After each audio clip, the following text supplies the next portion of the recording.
सामीन सामियात अस्सलामु अलैकुम व रहमतुल्लाहि तआला व बरकातहू। वालेकुम अस्सलाम व रहमतुल्लाहि व बरकातहू। खैरियत से हैं आप लोग? हल्का सा आगे आ जाएं, हल्का सा आगे आ जाएं। आप लोग भी थोड़ा हल्का आ जाएं, हल्के हल्के। भाई वो जो उधर खड़े हैं बाहर, अगर मेरी बात बुरा ना माने तो अंदर आ जाएं। लड़के बेटे बगैर टोपी वाले भी आ जाएं, हमने सारे लोगों की जरूरत है। आ जाएं, आके बैठ जाएं आगे, इधर आ जाएं, इधर जगह है, इधर आ जाएं। बेटे आप भी बैठ जाओ, बैठ जाओ, बैठ जाओ, बैठ जाओ, बैठ जाओ, बैठ जाओ। ए आवाज ना करो, शोर ना करो भाई, खामोश। आवाज ना करो, खामोश हो जाइए, खामोश खामोश हो जाइए। ये जो उधर मोटरसाइकिल की तरफ दो तीन लड़के खड़े हैं, इनसे भी गुजारिश करता हूँ, जितने नौजवान लड़के हैं इनकी मेरी तकरीर इन लोगों के लिए ज्यादा है। ये आजाद है, आगे बैठे। ये आप पीछे क्यों बैठे हैं? उधर वाला कोना खत्म करके आगे आए ना, आगे आए। आप लोग सबसे पीछे वाले लोग जो हैं, आप जरा आगे आ जाएं, इधर जगह है, आ जाएं। ये बातचीत ना करें, बच्चियां जो बेटियां बातें बोल रही हैं इनसे इन्हें खामोश कर दें। ये महफिल के अदब के खिलाफ है, महफिल में बोलना। सरकार आला हजरत फाजिल बरेलवी के यहाँ जब महफिल मिलाद होती थी और जब कोई बोलता था तो आप फरमाते थे क्या तेरी बात हुजूर की बात से ज्यादा जरूरी है? वाह वाह वाह। महफिल कराओ तो इसका अदब पहले सीखो भाई, ठीक है? ये कोई आम महफिल नहीं है, इसमें आसमान के फरिश्ते उतरते हैं, बेशक हक है। जिन्नात आते हैं और करम हो जाता है तो जिसकी महफिल होती है कभी कभी वो भी आ जाता है। बेशक सुभान अल्लाह सुभान अल्लाह। गौसे आजम फरमाते हैं मेरा जिक्र या तो मेरी मर्जी में से होता है या मेरी मौजूदगी में होता है। बेशक बेशक हक। फरमाते हैं जहां मेरा जिक्र होता है वहां मैं या तो मेरी मर्जी होती है या मेरी मौजूदगी होती है। और फरमाते हैं गौसे आजम मेरा कोई क्या मर्तबा समझेगा, मेरा ख्याल भी तब इंसान कर सकता है अपने दिल में जब मेरी मर्जी हो। कहते हैं मखलूक के जो कुलूब है ना अल्लाह ने मेरी मुट्ठी में दिए हैं। सुभान अल्लाह। एक बार ना गौसे आजम रास्ते से गुजर रहे थे। कौन? गौसे आज़म। नमाज पढ़ने जा रहे थे, एक मुरीद साथ में था, तो किसी ने आपकी तरफ तवज्जो नहीं की। मुरीद ने कहा यार इतने बड़े मेरे गौस पाक हैं, पूरे बाजार में जा रहे हैं, कोई देखता भी नहीं नजर उठा के। अगर कोई बड़ा आदमी निकले और कोई ना देखे तो अजीब नहीं लगेगा? विधायक जी जा रहे हैं, मुफ्ती साहब जा रहे हैं, कोई देख ही नहीं रहा है। गौस पाक जा रहे हैं, कोई नहीं देख रहे। मुरीद ने जब ये ख्याल किया ना तो गौस पाक ने उसकी तरफ देख के मुस्कुराए। वो दिल में सोच रहा है, गौस पाक मुस्कुरा के फिर बाजार की तरफ देखते हैं, सारे लोग काम छोड़ के गौस पाक का कदम चूम रहा है, कोई हाथ चूम रहा है। रास्ता रुक गया, पूरा बाजार खत्म हो गया, सारा निजाम बंद हो गया।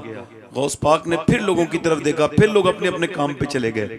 गौस पाक ने उस मुरीद से अपने कहा तू क्या समझता था ये लोग मेरी तरफ ध्यान नहीं दे रहे थे? अरे मैं इनकी तरफ ध्यान नहीं दे रहा था। क्या कहने हैं, सुभान अल्लाह सुभान अल्लाह। मैं इनकी तरफ ध्यान नहीं दे रहा था। हाँ, फरमाते हैं मैं जब तक न चाहूं कोई मुझे चाह नहीं सकता। बेशक हक है। तो ये गौस पाक की महफिल गौस पाक की मर्जी से हुई है। मगर अगर हम इस महफिल से ऐसे ही उठ के चले जाएं, मेरी बेटियां भी ऐसी चले जाएं, तो ये कोई, आप मुझे बताएं, मैं आपसे पूछ रहा हूं, अगर ये मेरी बेटियां भी ऐसी चली जाएं और आप भी ऐसी चले जाएं, कोई फायदा हुआ? नहीं होगा ना फायदा। ठीक है। अब देखें जिन लोगों को उठने बैठने की अजीब सी आदत हो, मैं इसे बीमारी कहने वाला था, मगर मुझसे किसी ने कहा जुमले जरा आसान रखिए, जब दीन बयान कीजिए तो दीन के अंदाज में बयान कीजिए, अपने मिजाज से बयान मत कीजिए। मैंने कहा साहब ठीक है। तो ये उठने की भी अगर किसी के अंदर आदत हो ना तो वो बैठे आराम से, है ना। हाँ। मेरी बेटियां मेरी बहनें इतनी हैं यहाँ पर, मेरी छोटी बहनें हैं, मेरी बेटियां हैं, छोटी बच्चियां हैं कि ये सब सुनेंगी इंशाल्लाह। और मेरी तकरीर का उन्वान भी आज सिर्फ औरतों की तरफ ही है सारा, ठीक है। वो तकरीर तो मैंने करनी है। पहले मैं आपसे पूछ रहा हूँ आप खैरियत से हैं?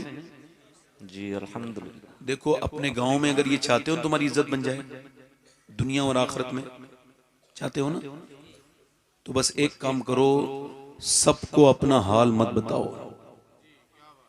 जब कोई पूछे क्या हाल है तो दिल से कहो और मुंह भर के कहो अल्हम्दुलिल्लाह। क्योंकि वो जो पूछ रहा है वो आपका हमदर्द नहीं है, वो आपके बारे में संजीदा नहीं है। वो पूछेगा, समझ रहे हैं आप, वो पूछेगा मजाक में, उड़ा देगा, आप उसके सामने रोएंगे, जलील हो जाएंगे। अब जरा गौर करें, जितने आप किसी के भी सामने एक बार रो लीजिए, कभी उसके सामने नजर नहीं उठा सकते। मेरी बेटियां भी सुन लें, आप भी सुन लें, इनके लिए भी यही ज़ाब्ता है। अगर सबके सामने रोगे ना, मौला अली कहते हैं जो सबके सामने रोता है ना, वो रब के सामने नहीं रोता, और जो रब के सामने रोता है ना, फिर वो सबके सामने नहीं रोता। बेशक हक है, वाह वाह, बहुत। और तुम आप किसी के भी सामने रोने जलील हो जाएंगे।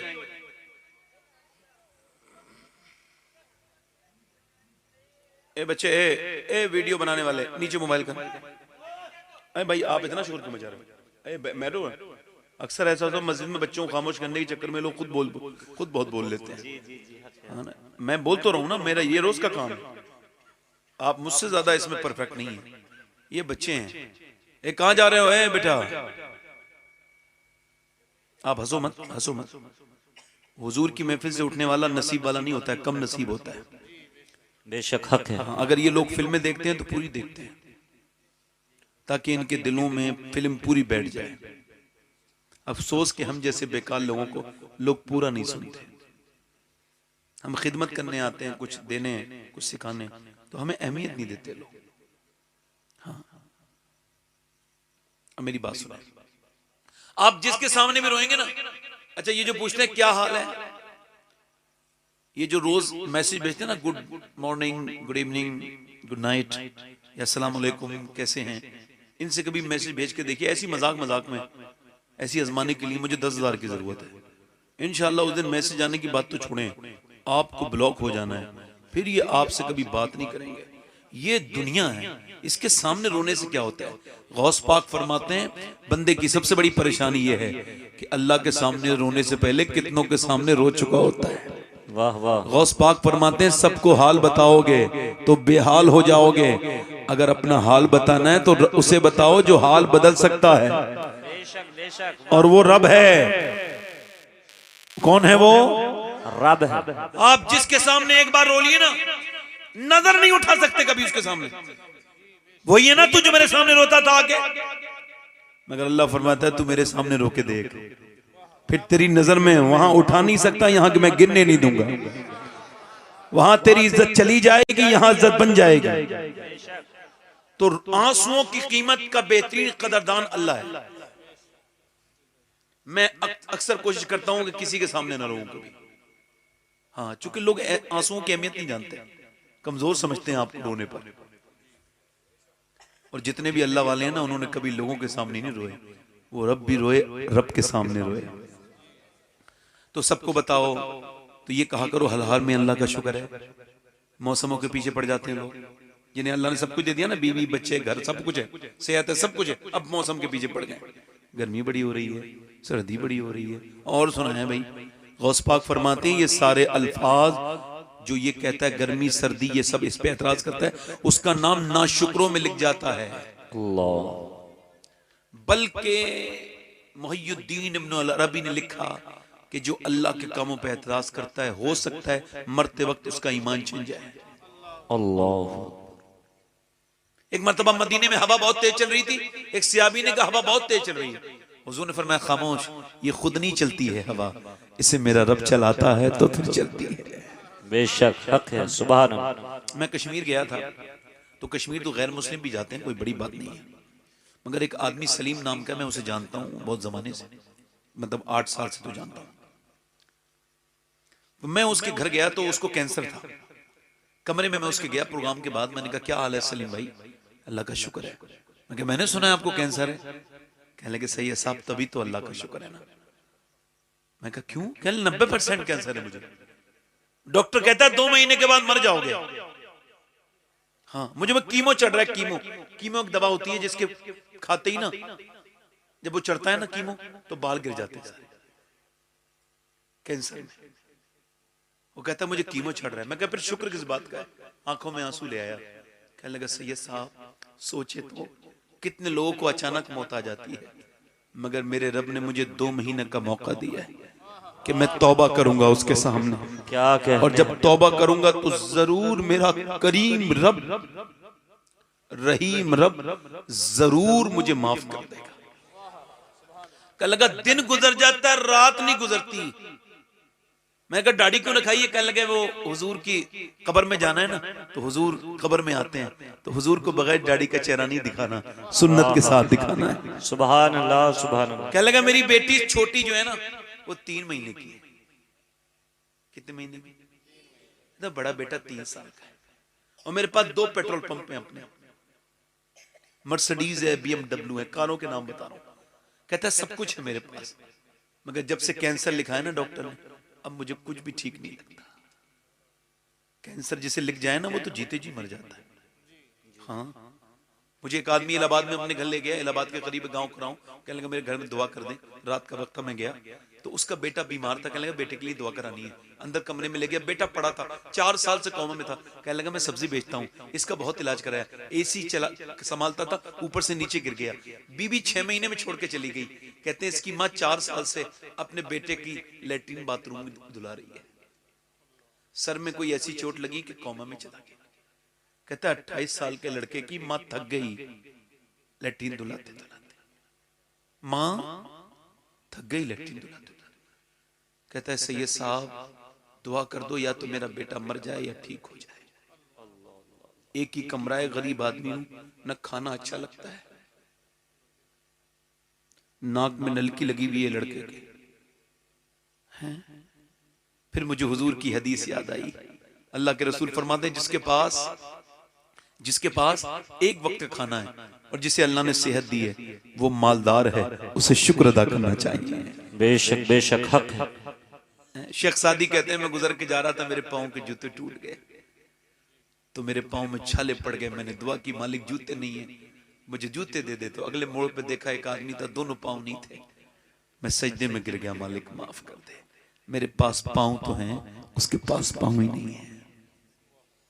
उम्मीद करता हूं आज के बाद जब आपसे कोई कहेगा क्या हाल है, तो आप इधर उधर की बात नहीं करेंगे, बस आप यही कहेंगे हर हाल में अल्लाह का शुक्र है। बेशक बेशक। और जब कोई दर्द आएगा तो दर्द सबको नहीं बताएंगे, दर्द तो ऐसी दवा है जिसने वली बनाए हैं।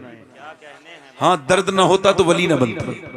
हाँ, याद रखो, जब आप दर्द वाला आंसू, एक वो सजदा जो आंसुओं का सजदा हो और एक वो सजदा जो बगैर आंसुओं का सजदा हो, वो आंसू वाले सजदे का मुकाबला नहीं कर सकता है ना। तो इंशाल्लाह ये करेंगे आप किसी की ना किसी। और अब जरा सोच, सुभान अल्लाह तो बोले ना, दोनों सुभान अल्लाह सुभान अल्लाह। 90 नेकियां मिलती हैं एक बार सुभान अल्लाह कहने में।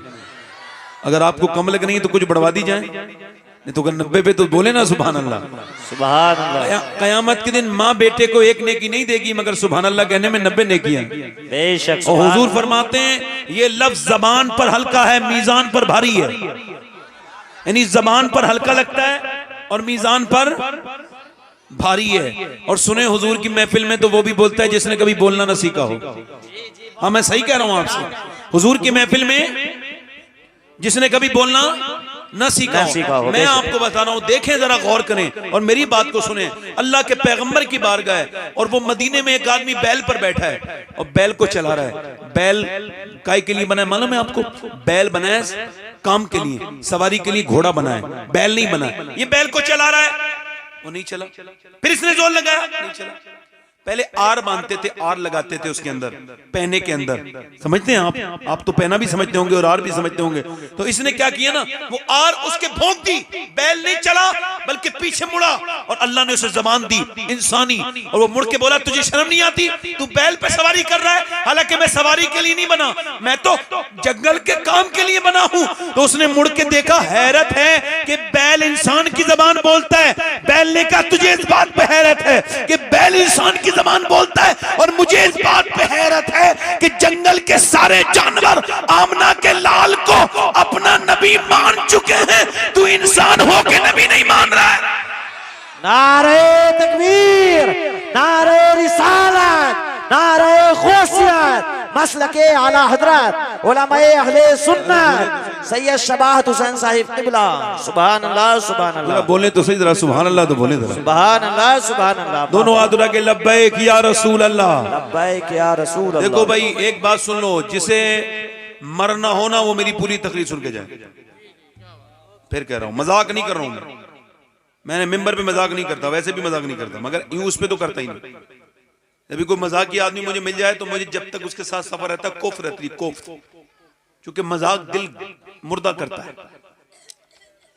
इधर देखें भाई, तो सुनेंगे पूरी तकरीर इंशाल्लाह। दोनों हाथ उठा के तो बोले जरा यार, थोड़ा सा पीछे वाले भी हाथ नहीं उठा रहे हैं। देखिए हाथ उठाने से क्या होता है ना, थोड़ा सर्दी भी चली जाती है, थोड़ा सा नींद भी भाग जाती है। दोनों हाथ उठा के बोलो लब्बैक या रसूल अल्लाह, लब्बैक या रसूल अल्लाह। मैं ये हमारे आजम इकबाल साहब रामपुरी तशरीफ रखते हैं, बड़े अच्छे शायर हैं। इनके मुस्तकबिल की मैं दुआ करता हूँ अल्लाह ताला इन्हें से और इनके दिल में दर्द और पैदा करे, ताकि ये इश्क रसूल लोगों के दिलों में पैदा करे। आमीन आमीन। और आकिब इलाहाबादी ने नात पढ़ी अभी, नाजिम, हमारे नाजिम भाई, क्या नाम है, जुल्फकार, फ़िकार नहीं फ़कार। हाँ, ये रीढ़ की जो हड्डी है ना, इसकी जो रीढ़ की हड्डी को कहते हैं जुल्फकार, है ना। तो ये मगर माशाल्लाह निजामत तो बड़ी अच्छी कर रहे हैं, मगर एक निजामत में शेर बहुत ज्यादा पढ़ देते हैं। हाँ, थोड़ा बचा के रखा करें, एनर्जी ज्यादा नहीं, बेस्ट होनी चाहिए। हाँ, आप कहें तो 2-3 शेर नात शरीफ के पढ़ दूं? जी जी। मैंने ये नात मदीने में बैठ के पढ़ी है, सुभान अल्लाह। और एक बार नहीं पढ़ी है, बार बार पढ़ी है, और हुजूर की गुंबद के सामने बैठ के पढ़ी है। सुभान अल्लाह। पढ़ दूं 2-3 शेर, है ना। माशाल्लाह माइक बहुत अच्छा है हमारी तरफ, जब हमारे इलाके में आते हैं तो माइक बहुत अच्छा मिलता है। पब्लिक थोड़ा सख्त मिलती है मगर माइक अच्छा मिलता है।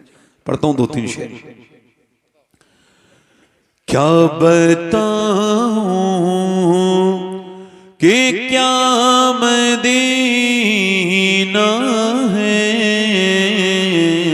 वाह वाह वाह, क्या कहने हैं। सुभान अल्लाह सुभान अल्लाह। क्या बताऊं, क्या बताऊं कि क्या मदीना है, क्या बताऊं कि क्या मदीना है, क्या बताऊं, क्या बताऊं कि क्या मदीना है, क्या बताऊं कि क्या मदीना है। बस मेरा मोदारा मदीना है, बस मेरा मोदारा मदीना है। क्या बताऊं दुनिया वाले तो दर्द देते हैं, दुनिया वाले तो दर्द देते हैं, दर्द दिल की दवा नारे तकबीर, पढ़े जरा मेरे साथ, पढ़े नारे रिसालत, मसलके आला हजरत।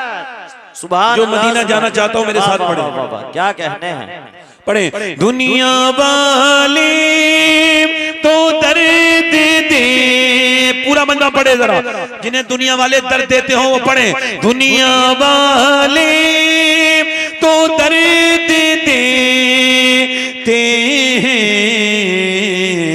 दर्द दिल की दवा मदीना है। वाह वाह, पढ़ो आप सब मुसलमानों ना, पढ़ो जरा। दर्द दिल की दवा मदीना है, और उसकी आंखों का नूर तो देखो, उसकी आंखों का नूर तो देखो, जिसका देखा हुआ मदीना है। वाह वाह, पढ़े जरा मेरे साथ, पढ़े ना जरा, सवाब मिलेगा आपको, पढ़ने का भी मिलेगा। जबान गाली वाली में खूब लगी रहती है, चुगली आज इसका जबान का कफारा अदा करें, मदीने का जिक्र करें। पढ़े। दुनिया वाले तो दर्द, पढ़े। दुनिया वाले दर्द देते हैं, हैं दर्द दिल की, दर्द दिल की, दर्द दिल की, हाँ दर्द दिल की, दर्द दिल की दवा मदीना है, वाह वाह। माइक लो।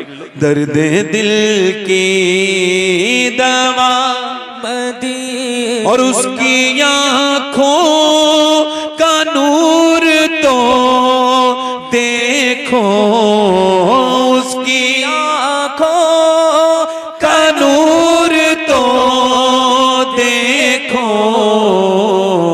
जिसका देखा वह मदीना है। और आखिरी शेर पढ़ता हूं। कुछ लोग कहते हैं ना मदीने से बुलावा आएगा तो मदीने, औरतें भी कहती हैं मदीने से बुलावा आएगा तो जाएंगी।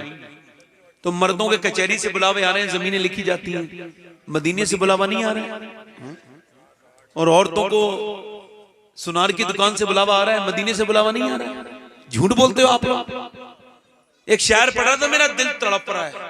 मैंने कहा अच्छा, मेरा दिल तड़प रहा है, मेरा जल रहा है सीना, दवा वहीं मिलेगी, मुझे ले चलो मदीना। मैंने कहा तुझे झूठ बोलने के लिए माइक मिलता है, तो क्या हो गया? मैंने कहा यार तेरा दिल धड़कता ना तो 10 लाख की कार ना खरीदता, 1 लाख खर्च करके पहले मदीने चला जाता है यार। और कुछ लोग मदीने जाते भी हैं तो तस्वीरें खींचने जाते हैं। मक्का गए और मक्के को सेल्फी पॉइंट समझ रहे हैं, उन्होंने काबे की बेअदबी शुरू कर दी। मुझे आप ये बताओ, काबा तस्वीर खींचने की जगह है या अपने गुनाहों पे रोने की जगह है? बताओ सब बताओ, आप बताओ। अरे काबा जब देखे तो बंदा रोता था, नहीं रोता था? जिसे काबा देख के रोना ना आए उसका दिल पत्थर है।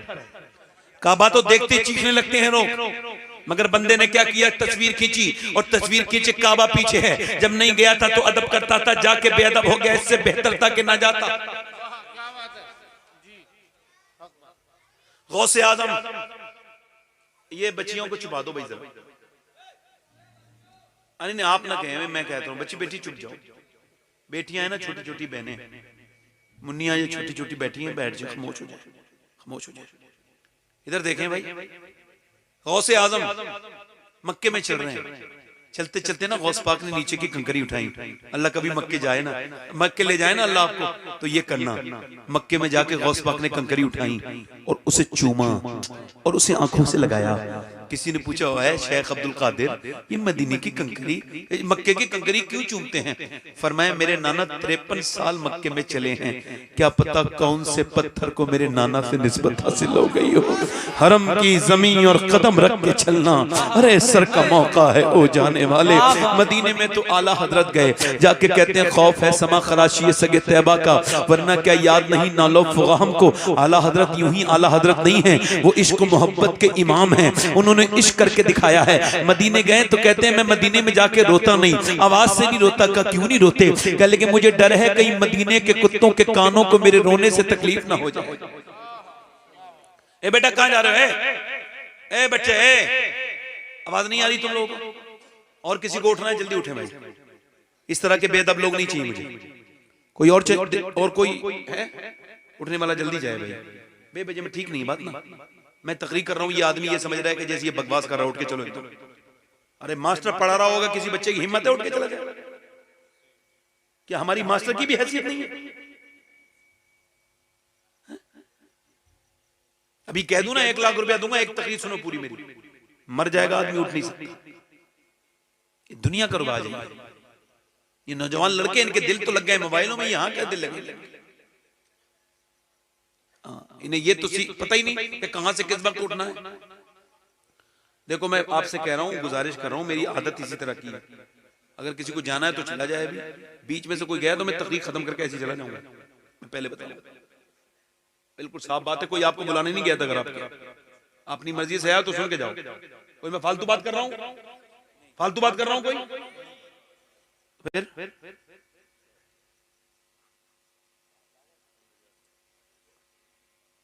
अब तवज्जो करें, मेरी तरफ गौर करें। मैं क्या कह रहा था मैं भूल ही गया बिल्कुल। आला हजरत मदीने गए तो रोए नहीं, कौन? अब्दुल रहमान जामी, जिन्होंने नात लिखी थी तनम फरसूदा जहां पर हिजरा या रसूल अल्लाह। वो जब मदीने गए ना तो उनकी दाढ़ी जब गए थे ना तो दाढ़ी में बहुत से बाल थे, मतलब पूरी भरी दाढ़ी थी। जब वो आए तो दाढ़ी बिल्कुल जो है वो अलग अलग हो गई, इसे बेगली कहते हैं अपनी तरफ, वो कहीं कहीं चीदा चीदा हो गई। तो उन लोगों ने पूछा हुजूर दाढ़ी का क्या हुआ? कहने लगे मैंने मदीने जाके ना हुजूर की बारगाह में अपनी दाढ़ी से झाड़ू लगाई है। जो फरिश्ता एक बार मदीने आता है वो दूसरी बार नहीं आ सकता। 70 सुबह आते हैं, 70,000 शाम आते हैं। मदीने गया है, एक लड़का मेरे साथ मदीने गया। मैंने कहा भाई चलना वापस, टूर वाला कह रहा है फ्लाइट लेट हो रही चल। मैं ढूंढने गया तो मस्जिद में बैठा और रो रहा था। मैंने कहा चलना, कल नहीं जाऊंगा। तुम तो आने के लिए तैयार नहीं थे, मैंने जबरदस्ती आपसे कोशिश की तब आए। कहने लगे सैयद साहब जब मदीना नहीं देखा था तो बात और थी, देख लिया तो बात और है। मैंने क्या हुआ?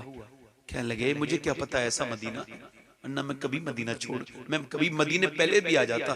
कहते मैंने मोबाइलों में पैसे खर्च किए, मकानों में खर्च किए, यहाँ किए वहां, मगर मदीना देखा है तो अब दिल यहाँ से उठने का नहीं करता। क्या करूंगा हिंदुस्तान जाके, वही मेरा काम है, वही मेरी दुनिया है। ये मदीना तो जन्नत है। अल्लाह अकबर। आला फरमाते जन्नत में जाके नार में जाता नहीं कोई, शुक्र खुदा नबीद नजातो जफर की है। मुझ गुनाहगार सा इंसान मदीने में रहे, उनके सरकार का मेहमान मदीने से में रहे। याद रखो मौत आ गई तो हाथ लोगे, पहले मदीने देख के आ जाओ। मोबाइलों को मत खरीदो। आप ऐसा करो मोबाइलों में 30-30 हजार खर्च करने की जरूरत नहीं है, 70-80 हजार में उम्र हो जाता है। पैसे इकट्ठे करो नौजवानों, मदीना देखो और मेरे जैसे खादिम के साथ जाओ, ऐसे अकेले मत जाना वरना बेअदब हो जाओगे। अदब वहां से छूट गया तो कोई मामला नहीं है। वहां जाके तस्वीर खींचने की जगह नहीं है, वहां तस्वीर बनाने की जगह नहीं है, वो तो तकदीर बनाने की जगह है। न मक्का तस्वीर बनाने की जगह है, न मक्का तस्वीर, न मदीना तस्वीर बनाने की जगह है। और एक बात याद रखना, मेरी अपने जहन में रख लेना, इस बात को याद रखना, इस बात को कि मदीने जाके सेल्फी लगा दी और जाके मक्के में सेल्फी खींच के और इंस्टाग्राम पे लगा दी, फेसबुक पे लगा दी, आप देखें कि यूट्यूब पे लगा दी और कह रहा है लाइक कर दो, कोई लाइक कर दो। अरे तेरी अक्ल मारी गई है। अगर तुझे अल्लाह अक्ल देता तो मदीने और मक्के में खड़े होके दुनिया वालों से लाइक ना मांगता, एक लाइक मदीने वाले से मांग लेता। वाह वाह वाह वाह, क्या बात है।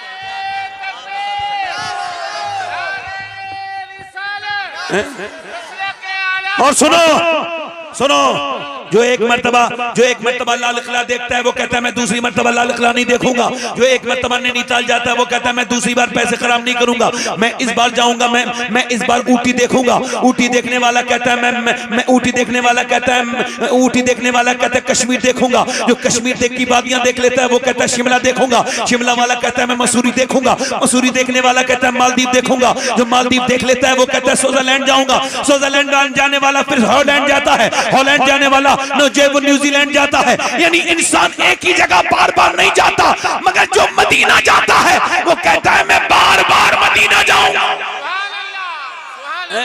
उठ के जाऊं कहां मदीने से, उठ के पढ़ो, उठ के जाऊं कहां मदीने से, क्या कोई दूसरा मदीना है, क्या कोई दूसरा। वो शेर मेरे साथ पढ़ लो जरा, वो शेर पढ़ लो मेरे साथ। दुनिया वाले तो दर्द देते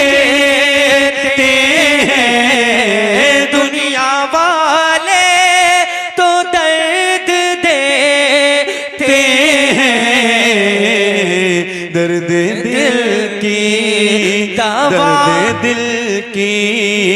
दर्द दिल की दवा मदीना है। बस मेरी तकरीर यहाँ से शुरू हो रही, इको कम कर दे भाई थोड़ा हल्का, माइक बहुत अच्छा है। देखिए तकरीर का उन्वान है बच्चों की परवरिश। ठीक है, क्या है, क्या है भाई? इस्लाम और बच्चों की। ठीक, बहनें मेरी बैठी हैं, आप भी बैठे, सबके लिए हैं। मैंने तकरीर की है, माँ बाप का एहतराम करना चाहिए। तकरीर होती नहीं होती, मैं भी करता हूं, मगर मैंने सोचा सिर्फ माँ बाप की, बच्चों की गलती होती है बस। ये जो बच्चे बिगड़ रहे हैं, बड़े भाई साहब खामोश हो जाए यार खुदा के वास्ते, बड़ा तेज बच्चा है। हजरत उमर के दौर में बच्चों को मैं नहीं डांटता हूँ। हजरत उमर के दौर में एक आदमी आया, बेटे एक बार में दे दिया करो, सवाब इतने मिलते हैं, कोई मसला नहीं है, बेवजह परेशान ना किया। अब मेरी बात गलत तो नहीं? ये क्या मसला है कि आप बार बार देते हैं, वो शो ऑफ कर रहे हैं, दिखावा कर रहे हैं, ठीक है वो आपकी मोहब्बत है। अब मैं बार बार पैसे लेने थोड़ी आया हूँ यार। हालांकि मैं नजराने को पहले मना करता था, आज से 3 साल पहले। फिर मैंने एक हदीस पढ़ी जो कि फतवा रिजविया में मैंने पढ़ी। आला फरमाते हैं, आला ने लिखा है उस हदीस के तहत कि जो नजराने को मना करेगा ना, एक दिन वो भीख मांगेगा तो भीख भी नहीं मिलेगी। मैं पहले मना कर देता था, जब से मैं डर गया हूं तो मना नहीं करता, वरना मेरी तकरीर जरूरी है इन पैसों से ज्यादा। जो मुझे मिलना है वो मिलेगा। मैं ज्यादा लालची जहन मेरा नहीं है, अल्लाह का शुक्र है। पैसे वो ज्यादा है नहीं, कन्वर्टेबल आइटम है। एक बार अम्मी आयशा हुजूर ने बकरी का सदका करवाया, काय का? तो फिर आके पूछा बकरी का ज़िबा करके, फरमाया आयशा कुछ बचा है? एक कटोरी में उनके गोश्त के टुकड़े थे, 3-4 बोटियां। फरमाया हुजूर ये बचा है? फरमाया आयशा ये नहीं बचा है, बचा वो है जो बट गया है। अब तवज्जो करें। तो मैंने तकरीर की माँ बाप का एहतराम किया जाए तो सिर्फ बच्चे गुनहगार हैं इसमें? माँ बाप के जो गुस्ताख हैं हम लोगों में, पढ़े लिखे लोग तक माँ बाप को गुस्ताख हो जाते हैं।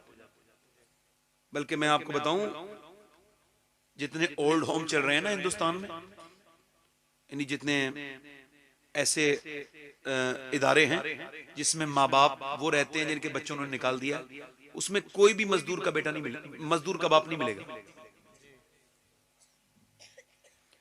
किसी भी गरीब का बाप नहीं मिलेगा। मालदार लड़के अपने माँ बाप को भेज देते हैं। लानत है इनके लोगों में, इनकी जिंदगी कुत्ते की जिंदगी से बदतर है। ये कुत्ता तो बहुत बेहतरीन होता है, कुत्ते से इनकी क्या मिसाल है। कुत्ता तो मालिक को मरते दम तक नहीं भूलता, एक टुकड़ा खा लेना तो जिंदगी भर पूंछ हिलाता है। ये तो माँ बाप के हाथ का जिंदगी भर खाते हैं कुत्ते, और फिर छोड़ आते हैं उधर। मैं इनकी तरफ तो बात नहीं कर रहा हूं, मगर मैं मुसलमानों की बात कर रहा हूं। क्या बच्चे जो बिगड़ रहे हैं तो सिर्फ बच्चे को निकाल रहे हैं? नहीं। हजरत फुज़ैल बिन इयाद अल्लाह के बड़े वली, अकाबिर में उनका शुमार है। तो वो जा रहे हैं चल के, उनके घोड़े पे बैठ के, पीछे भी मुरीद है घोड़े पर। चलते चलते चलते देखा कि घोड़ा आउट ऑफ कंट्रोल हो गया, मतलब मैं आपको बताऊं बिदक गया घोड़ा, और वो बेकाबू हो गया। उन्होंने घोड़े को बांधा एक जगह और घोड़े से कुछ नहीं कहा, मुसल्ले पे बैठ गए और नमाज पढ़ के रोने लगे। मुरीदों ने देखा, कहने लगे हुजूर घोड़ा परेशान कर रहा था तो आपने घोड़े को ठीक करना था, ये आपने नमाज क्यों पढ़ी? फरमाते मुझे हुजूर की हदीस याद आई, अल्लाह के रसूल फरमाते बंदा जब अपने मालिक का कहना नहीं मानता है तो फिर उसके नीचे वाले उसके मातहत उसका कहना नहीं मानते। इसका मतलब यह कि मेरा घोड़ा जो मेरी बात नहीं मान रहा है, मेरा रब मुझसे नाराज हो गया है। तो मैंने सोचा घोड़े को क्या मनाना है, मनाना है तो अपने रब को मनाना है। कहते हैं मैंने रब के सामने रोया कि रब मान गया तो फिर किसी को मनाने की जरूरत नहीं। अब आपके बीवी बच्चे घर वाले अगर झगड़ा कर रहे हैं, आपका कहना नहीं मान रहे हैं तो झगड़ा ना करो, उनसे उलझो मत, बल्कि मस्जिद में जाओ और 2 आंसू टपकाओ उसके सामने और दिल से रो और कहो मालिक कौन सी गलती हो गई है जो मेरे औलाद और मेरी बीवी मेरी मुखालिफ हो गई है।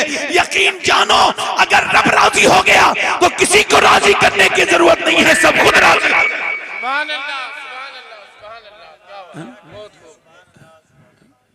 बच्चे पर ई को थोड़ा सा और कम कर दें, आवाज बढ़ा दें। बच्चों पर मां का असर बाप का असर कब होता है? पैदा होने के बाद नहीं, पेट के अंदर से। मेडिकल साइंस मेडिकल साइंस इस बात को वेरीफाई कर चुका है कि मां के पेट के अंदर बच्चे पर मां की हर बात का असर होता है। 25 साल हॉवर्ड ने रिसर्च किया कौन बच्चे वो हैं जो पागल पैदा होते हैं। मां के पेट से बच्चे, ये कौन है जो पागल होते हैं? क्या हो जाता है जो बच्चे पागल पैदा होते हैं?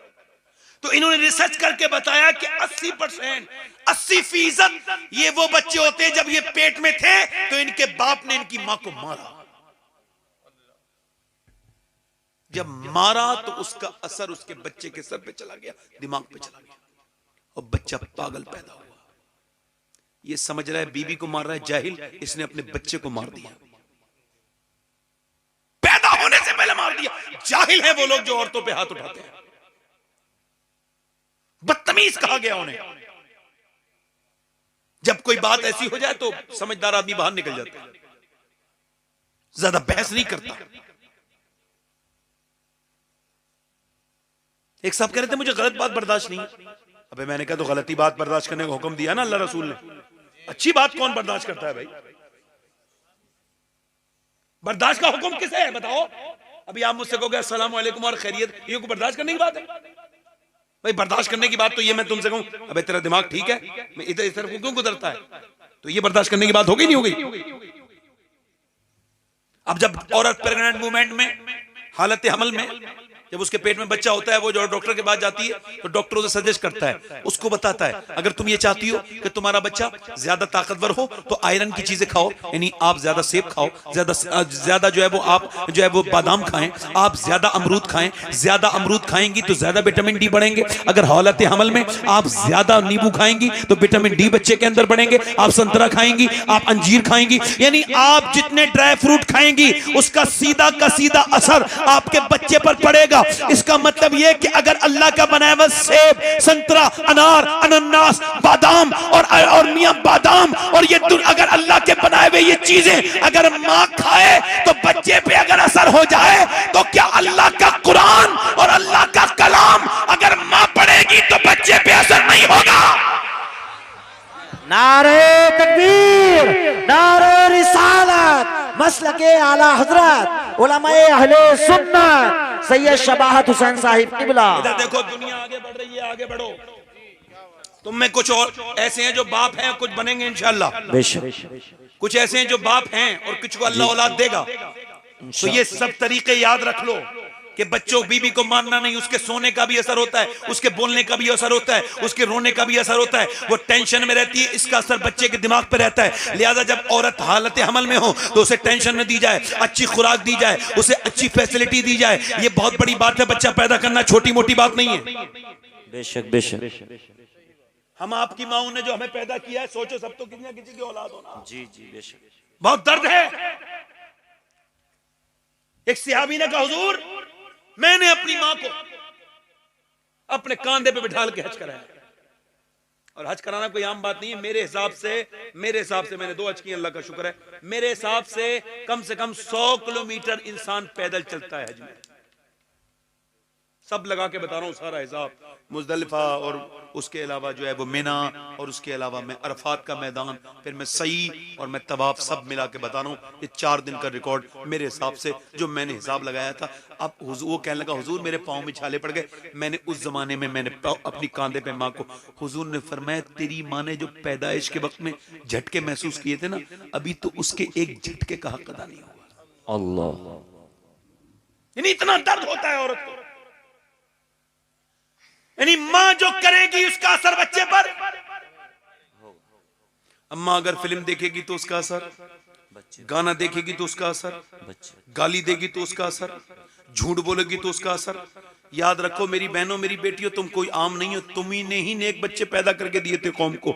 मगर आज तुम देखो बिगड़ गई, तुमने फिल्में देखी, इधर गई फैशन में लग गई, इधर उधर लग गई। एक बच्चा दिल्ली के करीब में पानीपत है, वहां हजरत इमाम आजम अबू हनीफा की औलाद में से एक बच्चा पैदा हुआ है। उस बच्चे का उस बच्चा पैदा होती 1 दिन रोया, 2 दिन रोया, 3 दिन रोया, 4 दिन रोया, 5 दिन रोया, 6 दिन रोया, 7 दिन रोया, 8 दिन रोया। एक हकीम, दूसरा हकीम, तीसरा हकीम, कई जगह दिखाया, बच्चा ठीक नहीं हुआ। 1 महीना मुसलसल लगातार तसलसल के साथ रोता रहा। 1 महीने के बाद हजरत सैयदना फखरुद्दीन बहाउद्दीन ज़करिया मुल्तानी के दामाद गुजर के जा रहे थे। उन्होंने जब बच्चे को रोते हुए देखा, कहने लगे ये बच्चा रो नहीं रहा है। का फिर अपने मुरीदों से बोले ये अल्लाह को याद कर रहा है, अल्लाह की हम्द बयान कर रहा है। मुरीदों ने कहा कैसे? कहा आओ उसके घर चलते हैं। घर पहुंचे, कहने लगे कोई है? बाप निकल कर, जी मेरा बेटा है ये बच्चा। कहने लगे आपका बच्चा अल्लाह का वली है। कहा आपका दिमाग तो ठीक है ना, सोया है ना सोने दिया है, आप इसको अल्लाह का वली कह रहे हैं। कहने लगे आप मेरी गोद में ला के दें। गोद में ला के दिया, एक कान में कुछ पड़ा, दूसरे में बच्चा खामोश हो गया। कहने लगे साहब आपने क्या पढ़ दिया इसके कान में? बड़ी बड़ी दवाइयों से ठीक नहीं हुआ। हुआ, ये जो है वो आपने कान में क्या पढ़ दिया इसके? कहने लगे बाद में बताऊंगा, पहले आप ये बताएं कि ये जब बच्चा पेट में था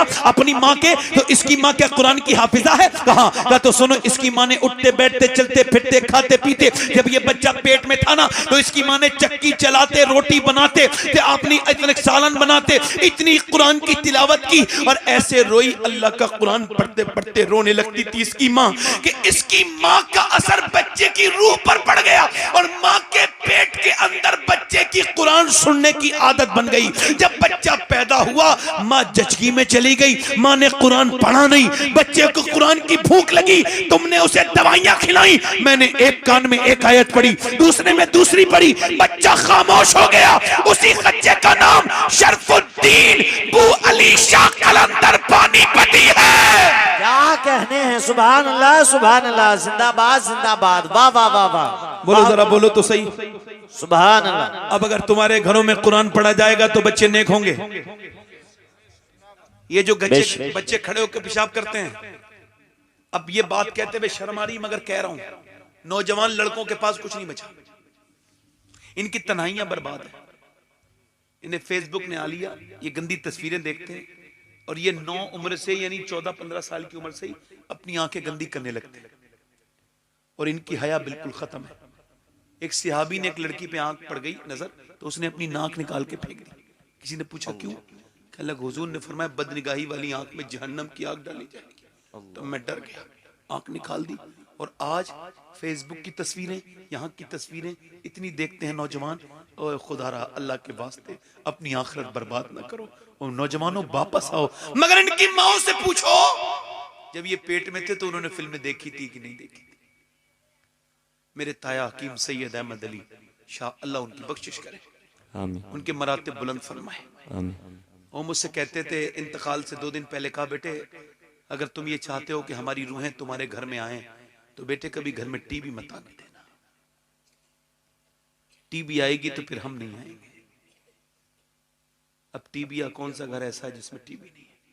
हुजूर ने फरमाया था क़यामत से पहले हर घर से गाने की आवाज आएगी। कितना ही गरीब आदमी हो उसके घर में टीवी जरूर होता है, क़यामत की निशानी नहीं। बहन भी वहीं बैठी है, भाई भी वहीं बैठा है, नंगा नाच चल रहा है, हम लोगों की शर्म खत्म नहीं होगी? बोलो, खत्म हो गई। मोबाइलों की तस्वीरें, ओ मेरी बेटियों, ओ मेरी बहनों, मैं तुमसे कहता हूं कि तुमको डर नहीं लगता अल्लाह से? तो मरते ही तुमसे हिसाब क्या होगा? ये नहीं पूछा जाएगा तुमने झाड़ू कितनी लगाई, ये भी नहीं पूछा जाएगा औरतों से कि तुमने सालन कितने बनाए, कपड़े कितने धोए। ना इन पे ये जरूरी है कि कपड़े धोएं, ना इन पे ये जरूरी है कि ये खाना बनाएं, ना इन पे ये जरूरी है कि वो जो है वो कोई घर की झाड़ू लगाएं। इन पे जरूरी ये है कि अपने बच्चों की परवरिश अच्छे से करें, ये फर्ज है।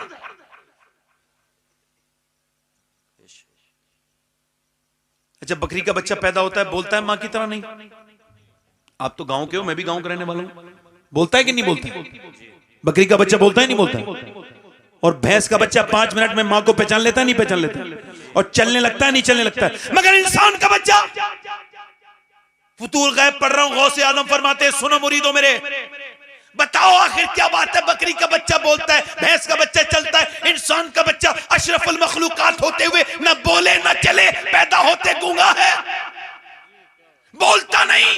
क्यों? फरमाते हैं इस वजह से इसमें भी अल्लाह का करम है, ये जैसा देखेगा वैसे ही बोलेगा, जैसा देखेगा वैसे ही चलेगा। क्या कहने हैं, सुभान अल्लाह। बंगाल के बच्चे को, बंगाल में जो बच्चा पैदा हुआ है उसे बंगाली सिखाने की जरूरत नहीं है। सुने तो जो कोई बिहार में बच्चा पैदा हुआ उसे बिहारी जबान सिखाने की जरूरत नहीं है। आपके यहाँ जो पैदा हुआ है उसे उर्दू सिखाने की जरूरत नहीं है। हालांकि अंग्रेज अगर उर्दू सीखना चाहेगा तो सीख नहीं पाएगा, मुश्किल हो जाएगी उसके लिए। अंग्रेज के बच्चे को अंग्रेजी सिखाने की जरूरत नहीं। इसका मतलब यह है बच्चा जब अल्लाह देता है तो कोरा कागज देता है। बेशक बेशक बेशक। अब वो देखेगा बाप गाली दे रहा है तो वो भी गाली देगा, वो देखेगा बाप गाली मार रहा है वो भी मारेगा।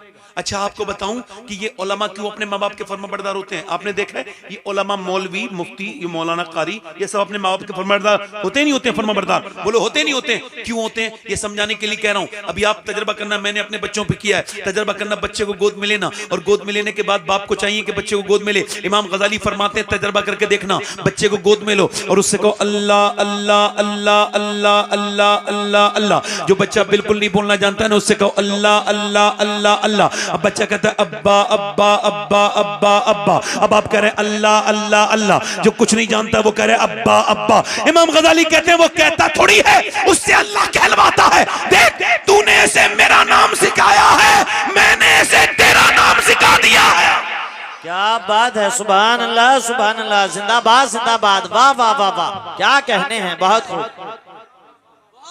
सुभान अल्लाह। मैंने इसे बोलो तुझे, मैंने इसे तेरा नाम सिखा दिया, मैंने इसे तेरा नाम सिखा दिया। इधर देखो, मेरी तरफ तवज्जो करो, गौर करो। इधर देखो, मैं मस्जिद में जाता हूँ नमाज पढ़ने, तो मेरा एक बेटा है 7 साल का, और एक है मेरा 4 साल का, एक है 2 साल का, तीनों चले जाते हैं।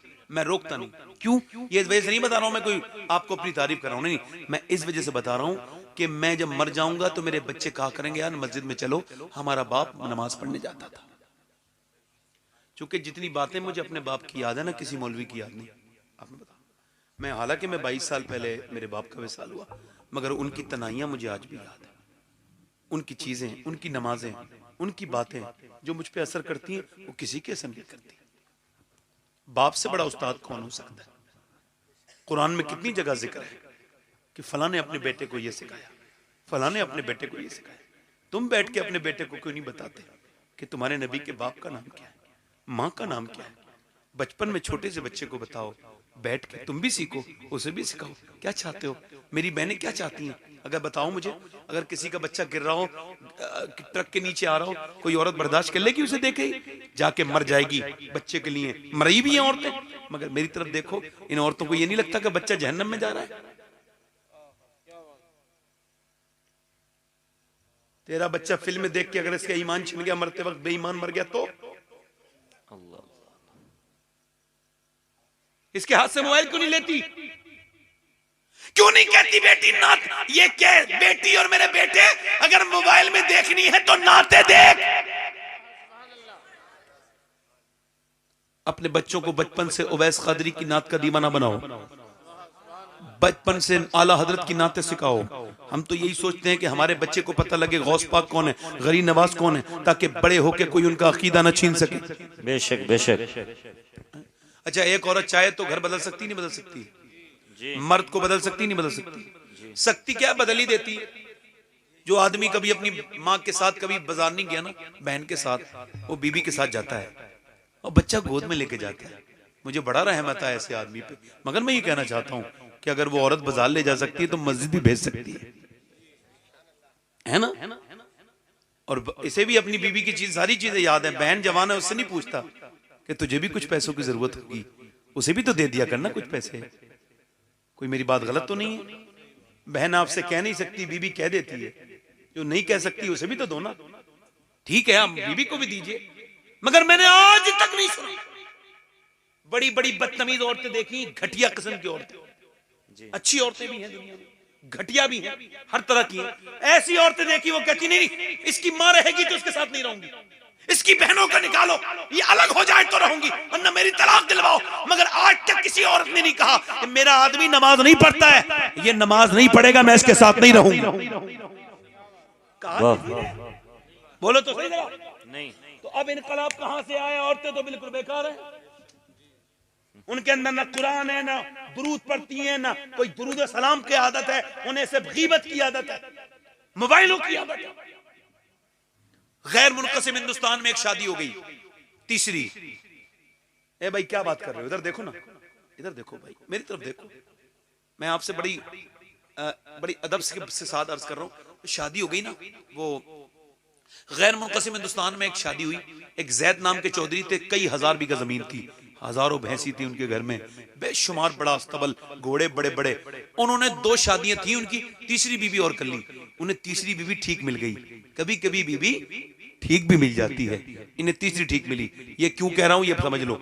इस वजह से कि बीवी, उसने देखा कि घर में सब कुछ है, उसका बैकग्राउंड नमाजी था, घर जिस घास से आई थी नमाजी थी, तो उसके बाप, उसने देखा कि यहाँ कोई नमाज नहीं पढ़ता है, खूब भैंस है, खूब दूध है, खूब गाय है, खूब घर में नौकर है, खूब जो है वो नौकर चाकर है, मगर घर में कोई नमाज नहीं। तो उसने देखा चौधरी को नमाजी कैसे बनाना है।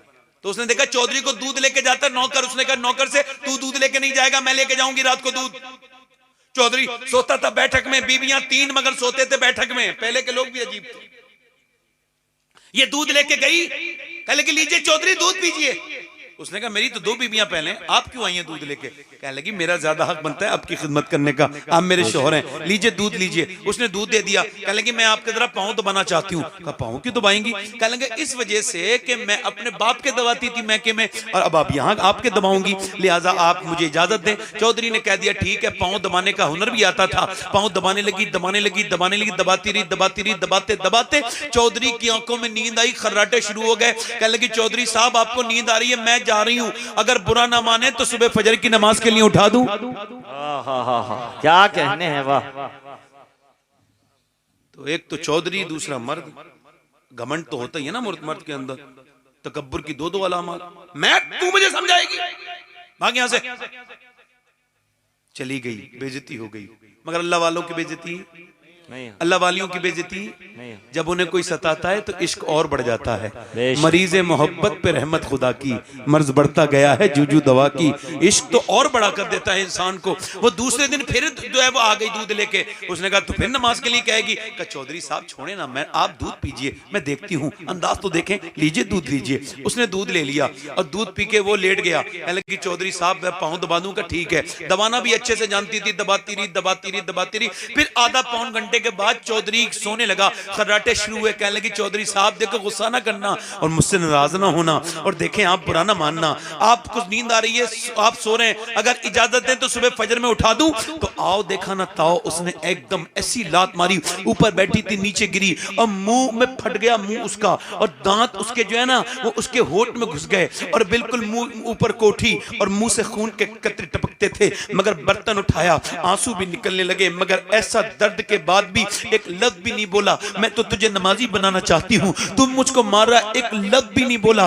बल्कि उसने क्या किया, अल्लाह अकबर, अपने बर्तन उठाए। न जाने कितनी नेक माँ की औलाद थी, क्या पता कितना बाप उसका नेक होगा जिसने ऐसी बेटी को जन्म दिया। चली गई और फिर दूसरे दिन भी आई, आती रही, जाती रही, पिटती रही, गालियां खाती रही। कई हफ्ते बीत गए। चौधरी को एक दिन रहम आया, कहने लगा तू चौधरी की बेटी है, तेरा बाप मुझसे बड़ा चौधरी है, रोज गाली खाने क्यों आती है मेरे पास? क्यों मैं तुझे मारता हूं, क्यों नमाज के लिए कहती है? कहने लगी चौधरी साहब नमक हराम नहीं हूं, नमक हलाल हूं। का क्या हुआ? कि चौधरी बात यह है, चौधरी बात यह है कि तू जो है ना अगर नमाज ना पढ़ेगा तो जहन्नम में जाएगा। चौधरी जब बेनमाजी मरेगा ना तो तुझको पता है चौधरी बेनमाजी मरेगा, इतनी प्यास लगेगी, इतनी प्यास लगेगी, पूरी दुनिया के सारे समंदरों के पानी पी जाएगा, फिर भी उसकी प्यास नहीं बुझ सकती जो अपने मालिक के सामने झुकता नहीं था। ऐ चौधरी सुन, मैं इसी वजह से रोज आती हूँ कि तू बेनमाजी बना रहेगा तो मेरे बच्चे भी बेनमाजी बनेंगे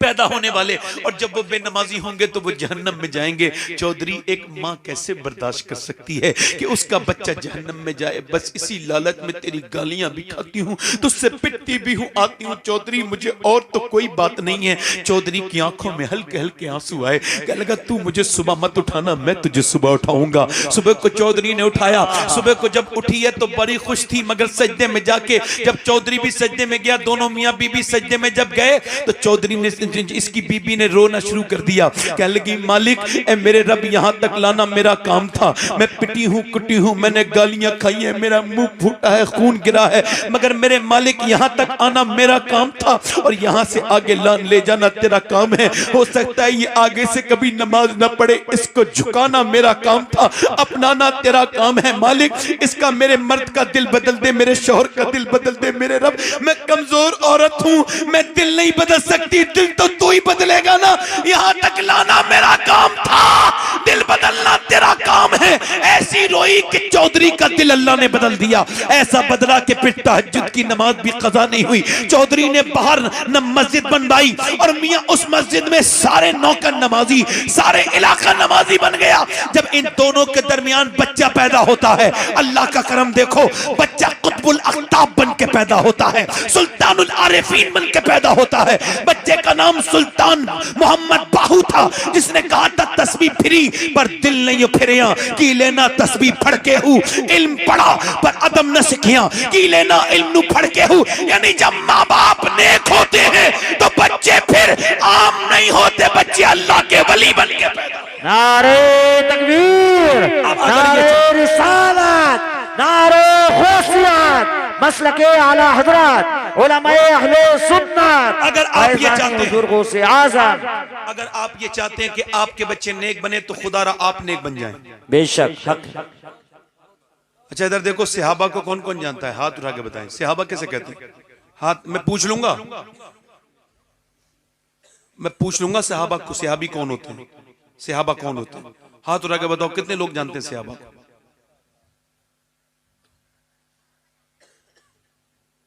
नीचे हाथ। अफसोस तो यही है ना कि अपने पीरों को जान गए मगर उन सहाबा को ना जाने जिन्होंने जाने दे दी हुजूर के ऊपर। सहाबा कहते हैं हुजूर के साथियों को, याद रखना। और सहाबी कौन है? हुजूर ने फरमाया अगर मेरा सहाबी एक मुट्ठी जौ अल्लाह की राह में दे देना और तुम ओहद पहाड़ के बराबर सोना दे दो, उसके बाद वाले पहाड़ कितना बड़ा है? ओहद पहाड़ 3.5 किलोमीटर में फैला हुआ है। फरमाते हैं तुम उतना सोना दे दो जितना ओहद पहाड़, और मेरा सहाबी एक मुट्ठी, फरमाते मेरे सहाबी की बराबरी नहीं। आपको बताऊं सहाबी आसान कर दूं, जिसने हुजूर का दीदार किया उसे सहाबी कहते हैं। सुभान। और सहाबी कौन है? हुजूर का हमला हो गया, नबी ने फरमाया चलो मैं मेरे साथ। 1000 लोग हमला करने आ रहे हैं मदीने पर। कितने? और इधर कितने? 313। कितने?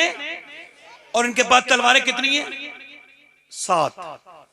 और 7 के भी वो टूटे में हैं। नबी ने फरमाया कौन चलेगा मेरे साथ? पेट उनके बिल्कुल नीचे को लगे हुए हैं, भूखे हैं, प्यासे हैं, कपड़े जो है ना वो बिल्कुल फटे हुए हैं, मगर हुजूर की बारगाह में आ गए। चलिए हुजूर हम चलते हैं। ये भी नहीं देखा कि तलवारें तो होनी चाहिए लड़ने के लिए, वो सब तलवार वाले आ रहे हैं। इधर तो देखो, तवज्जो तो करो, कोई एक तो कह देता मियां तवज्जो तो करें और गौर करें मेरी तरफ यार। मेरे नबी करीम के साथ चले, कहे हुजूर हम लड़ेंगे कैसे? नबी ने खजूर की डंडी निकाली और काट काट के दे दी, ले ये तुम्हारी तलवार, ये तुम्हारी तलवार, ये तुम्हारी तलवार, ये तुम्हारी तलवार। मियां मेरे नबी ने अल्लाहू अकबर अपने अपने गुलामों को 290 से ज्यादा खजूर की डंडियां तोड़ के दे दी। लो अब जब वो निकले यहूदी मजाक उड़ाने लगे, कहने लगे मुसलमानों क्या तलवारों का मुकाबला खजूर की डंडियों से करोगे? तो मुसलमान बोले सुन, न खजूर की डंडी न तलवार पर है, भरोसा जितना भी है मदीने की सरकार पर है। वाह वाह वाह वाह, जिंदाबाद जिंदाबाद। क्या कहने हैं, सुभान अल्लाह। बोले तो सही यार, सुभान अल्लाह सुभान अल्लाह। नबी ने फरमाया मैं मेरे ऊपर हमला होने वाला है। अच्छा वो सहाबी न जाते तो इस्लाम यहां तक आता? आपको पता है उनकी लाशें भी मदीने नहीं गई। एक एक कब्र में 60 दफन हुए, उन्हें कफन नहीं मिले। कफन सुन लो, उन्हें कफन नहीं। आज ये हमारे कपड़े, ये हमारा ठाट बाट सब हुजूर की बरकत से है ना, उन सहाबा की बरकत से, मगर उन्हें कफन नहीं मिले। जिनमें लड़ रहे थे उनमें दफन कर दिए गए। 2-4 से दुनिया वाकिफ है, गुमनाम न जाने कितने हैं, मगर जब निकले तो फिर पीछे मुड़ के नहीं। ऐसे निकले मियां के ना फिर न दरियाओं से डरे। बीबियों से बोले हमारे बच्चों को पाल के जवान करके शहीद होने के लिए भेज देना जंग में। हम ये चाहते हैं कि हम शहीद हैं, हमारा बच्चा भी शहीद हो जाए, बाप भी शहीद, बेटा भी शहीद। सारे ये जज्बा रखते थे। जब जा रहे थे मियां, जब निकले तो फिर डरे किसी से नहीं, न दरियाओं से डरे, उनके सामने दरिया आए तो नहीं डरे, न समंदरों की तुगयानी से डरे, न आफतों से डरे, न किसी बादशाह से डरे, न मियां न वो किसी ताकतवर फौज से डरे, न किसी सहरा से डरे, न किसी बादशाह से डरे, ना खुसरो परवेज से डरे, ना सुपर ताकत से डरे।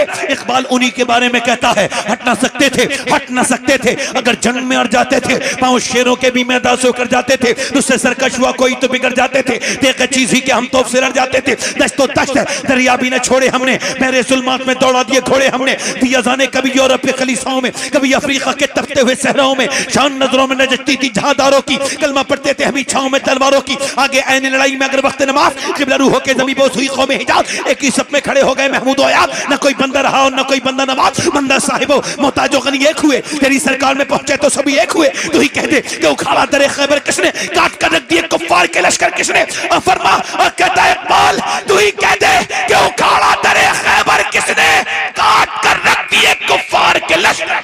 नारे